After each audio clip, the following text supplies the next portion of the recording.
Hello, gandang tanghali po sa lahat. Tapos na ho ba tayo kayong magboto? Ito na naman ho ang aking ulam for today.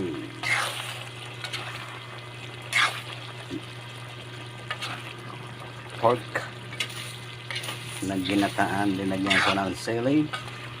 Simple lang, Bicol Express na madaling lutuin na. Pero hindi ito ang original na Bicol Express. Original na Bicol Express kasi malaki pang dinalagay, may bagoong. Tapos kung ayaw mo ng medyo maanghang, lagyan mo ng pinya. Kumusta ho tayong mga mamiso? Lagi kong sinasabi, pag lalabas na po tayo, lagi po tayong mag-iingat. Magdala po tayo ng maiinom na tubig, mas lalo po yung mga bubuto pa dyan.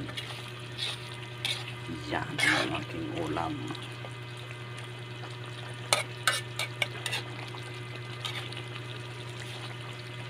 Kumusta na po tayo mga idol? Guys, hooray! Kumare! Kumusta na tayo? Yan ang ulam ko. Sili. Kaya lang ako ng sili. Kasi nagpahinga ako sa aking sakit ng ngipin. Ngayon subukan ulit natin. Diba?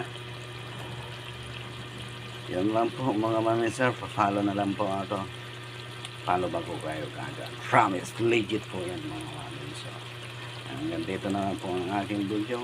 And good luck po sa atin sa mga binoto po natin. At good luck din sa mga uupo na mga tumakbo ngayon. Yun na po mga ma'am sir, and God bless po sa atin lahat. Lagi po tayong mag-iingat and babu.